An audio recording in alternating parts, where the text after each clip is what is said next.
Hi, I am Dr. Sherry Boyd, and I am at Northlake campus of Dallas Colleges.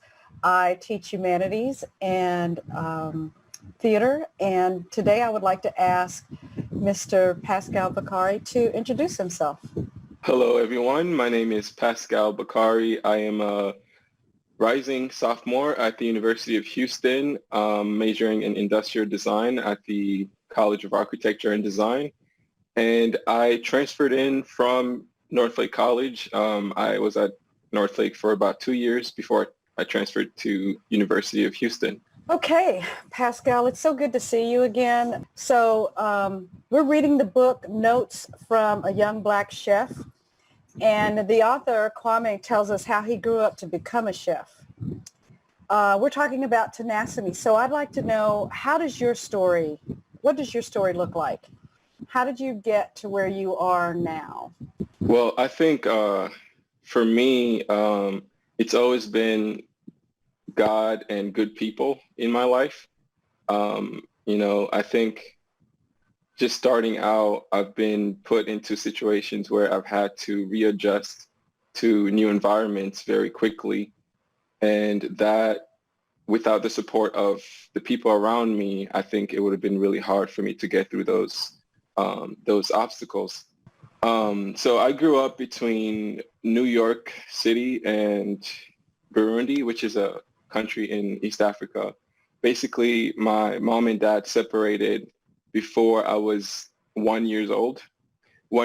And so what happened was my dad wanted to keep me, so he sent me off to his home country, Burundi, where I was raised by his sister, my aunt.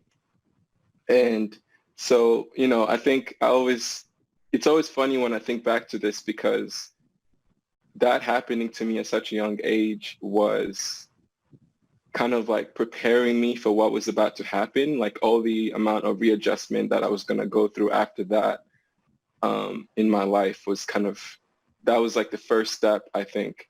So, yeah, so lived in Burundi and I grew up, my aunt's name, Susanna. She raised me as her child, as her son. I did not, it never occurred to me that she wasn't my biological mother because it just, she treated me like her own. She didn't have a son of her own. She had three other daughters. They were all older than me, and I was the youngest. So I lived in a house full of cousins, and her, my aunts. So it was a big house. And I grew up calling her mom because I didn't know who my biological mother was. So, she's one of, I think, the most important people in my story because she kind of shaped who I eventually became.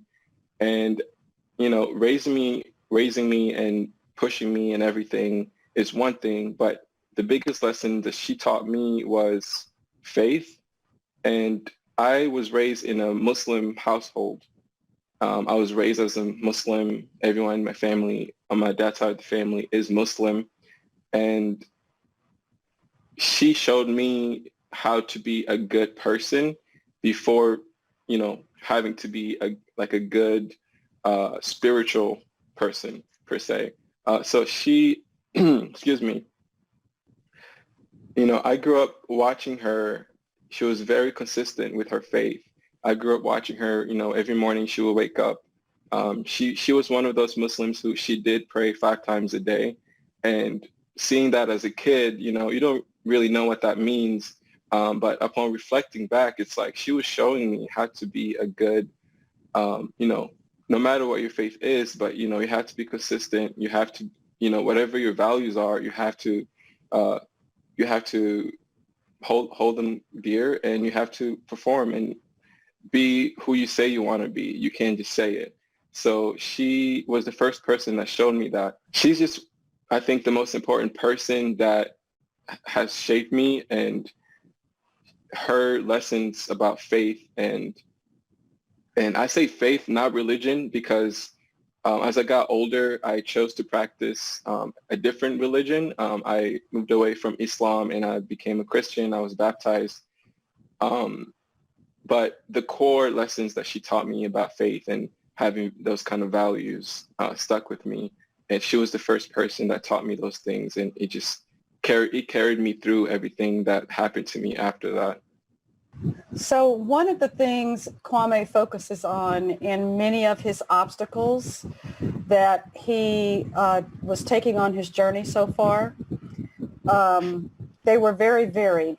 So what obstacles have you had to overcome along the way to get to where you are right now? I think all of them have had a consistent, I guess, theme, if you can call it that. It's always been me readjusting to a new environment. So after I was probably 8 years old, my father became ill. He had spinal cancer. And so he sent me back to live with him in New York. And that was like my second readjustment. And so I started to live with him in New York and everything. That was a challenge in itself because I was already used to living with my aunt. That was my family, and that was my home. That was all I knew. I was 1 year old when they sent me to Africa, so I didn't really have a memory of New York or anything like that. So when they brought me back, that was a big challenge for me. And I remember when I started middle school, they put me in ESL, and like English was already hard for me to learn, but the culture shock and the friends that, well, they were friends with each other. I was like an outsider basically. And we had those 3 years in middle school were really hard for me because I was trying to find myself and I was trying to learn a new language, and, so it was a lot of things. But I somehow readjusted to that. I learned to adapt, and, I started to make friends, and, but it took some time for me to understand the new culture and all that. And at home, it wasn't that easy because my father was sick. He was in and out of the hospital. And after a year of me living with him, he ended up being in that hospital like full time because his cancer was getting worse. So, a year after that, he passed away, and I was 11 years old when he passed away. And so by then I was in the middle of seventh grade.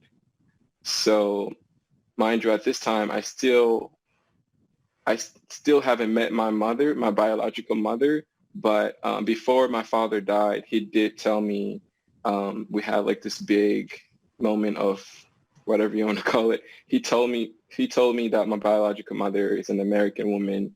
She lives somewhere in Virginia. They lost contact a very long time ago. So I knew that she existed somewhere, but I still consider Susanna my mom because I didn't know this other woman.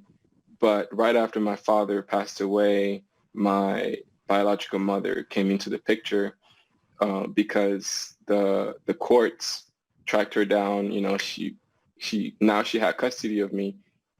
So and at the time I was too young, so I wasn't allowed to be in court. So they gave me I had a lawyer basically. So the lawyer's job was to make sure that my mother and I built a connection before the judge sent me off to live with her. So it took us about a year of meeting we met like I think once a month for about a year. My mother and we will meet for about 2 hours in the courtroom, in a courthouse somewhere. And these were the most uncomfortable like meetings that I've ever had because I felt forced to start to build a relationship with someone that I didn't know. And, and it wasn't just us in that room. It was me, my lawyer, her, and her lawyer. So these things, it felt very unnatural to me, and I just felt wrong about it.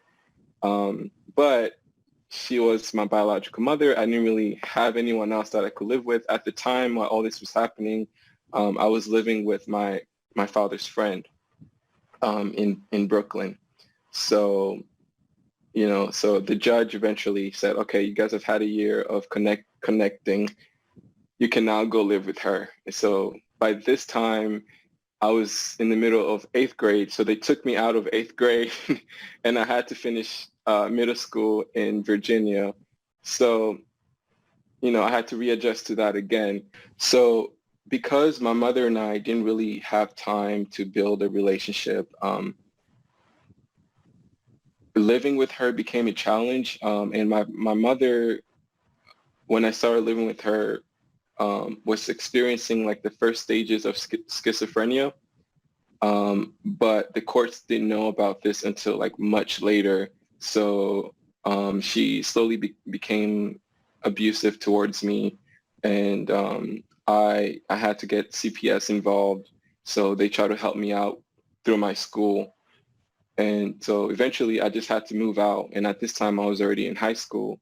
I moved out of my mother's home and I went on to live with and this brings back the thing I said earlier about good people in my life, because when I stopped living with my mom because of the abuse, I had a very great support system at school. So my teachers, even the librarians knew my story. Everyone was just like opening their door for me to go live with them in their home. But I was really close with my debate coach because I debated throughout high school, and I was really close with my debate coach. So she brought me into her home and she welcomed me in. And at the time I was a junior, and she let me stay there until I graduated high school. So I readjusted again to her family. I learned their routines and everything, and I lived with them until I finished high school. So, that right there was another readjustment for me. And that's when I started to realize that, like, dude, you're on your own right now. You gotta figure this out, because for some reason I never properly mourned my father's death. It could be because I was just too young and a lot of things were being thrown at me. But, he died in 2010. So it's been 10 years. But it took me a long time to, I guess, get over it. So when I moved out of my mom's house, I felt like some kind of orphan or something, because I felt like I don't have a mother now supporting me. My father died. And so I felt really alone, but I still felt like I could get through it. Like I still felt like Susanna had prepared me enough through her parenting in Burundi. I've always had this thing in me that just tells me that I can push on through this. I don't know what that feeling is. I think it's faith. I think it's God telling me that. But whatever happened after that, I just always knew I could get over it. So yeah. After high school, I became in contact with my cousin who I lived with in Burundi. So Susanna's daughter, she got a visa and she had been in the States for a couple of years while I was in high school, and she was living here in Texas. So she had started a family, and so I thought that would be a good opportunity for me to live with her. And so she opened her home for me to live with her. And so after graduating high school, I moved out of my debate coach's home, and I started to live with my cousin here in Texas. So that's when I began to reflect on all the things that had just happened to me. But it took me a long time because I avoided. So when I was in Virginia and New York, I was in like autopilot survival mode, because there were just so many things being thrown at me that I didn't realize that I had to deal with all this pain that was just building up and building up. Even through high school, my mom would do something to me and I would just go in my room and study or practice for my debate tournament. I never gave myself time to feel, I guess, the pain, to let myself feel whatever I needed to feel. I just always pushed on because I knew if I stopped and let all that get to me, I would just I didn't know what it would do to me. I didn't think I could get over that. I guess autopilot thing where my automatic reaction to things that are hurtful to me was to just kind of ignore them and focus on like the goal, and my goal for me has always been school, education.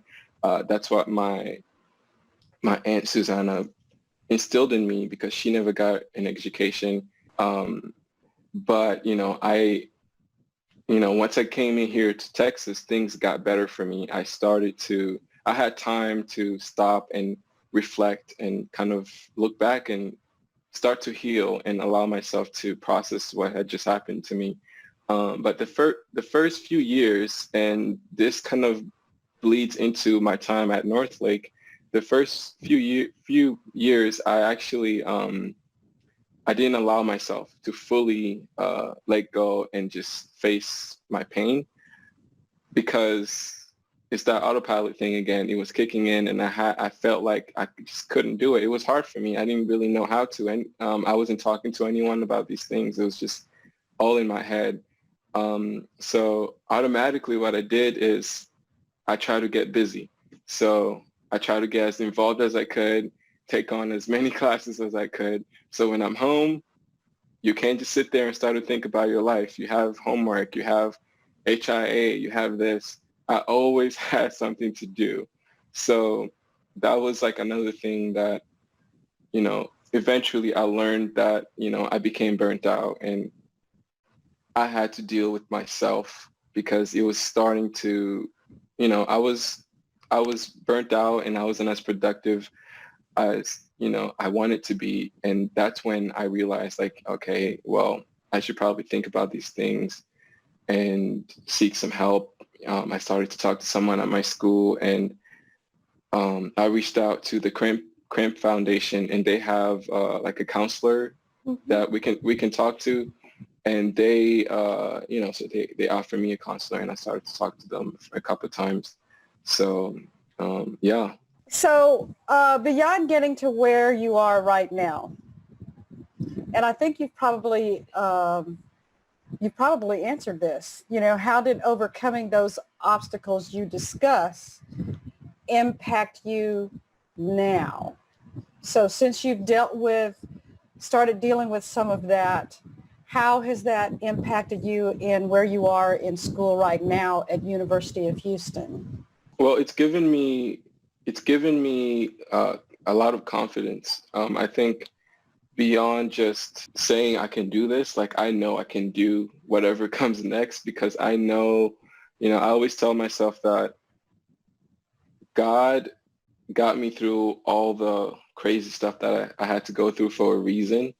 And so whatever comes next, I know I can get through it. Like, I feel like I faced one of the hardest things, losing your father at such a young age and getting through that and not, being like in the streets somewhere doing something that I wouldn't want myself doing. Like the fact that I got through all of that and I'm still sane. I think, I'm proud of that, no matter what happens next. And like I said, I've had good people around me that, help me out. So it's given me confidence. It's given me, I know whatever comes next, I can deal with it no matter how long it takes. And it's also given me patience as well because like being at Northlake for those 2 years, I have a lot of friends who I graduated with in high school. So, I was class of 2016. So a lot of them actually graduated this year. So I'm starting to see a lot of my friends, getting internships, jobs, graduating and stuff like that. So like, I thought that was going to be really painful for me. Like I dreaded this year because I know this is when I was supposed to graduate university. But surprisingly, I've been very calm about it because I know like I took every step that came after high school. I took it, I took my time with it and I did the best that I could with the situation that I had. So, and I think part of that comes from the therapy that I got and the help that I got in counseling. But yeah, I think it's given me confidence and patience. those are the two main things. So after all of that, how would you define tenacity? I would define it as pushing forward, I think, continuing to push through, even when sometimes you know or you think things might not go the right way or work out. I think it's just continuing to push forward, perseverance. Yeah. And that's what I know about you. You have pushed through. I do want to thank you for doing this. I want to say I miss seeing your face. I miss y'all too. This is like a nice reunion. Well, thank you for doing this, Pascal. You're welcome. Thanks for asking.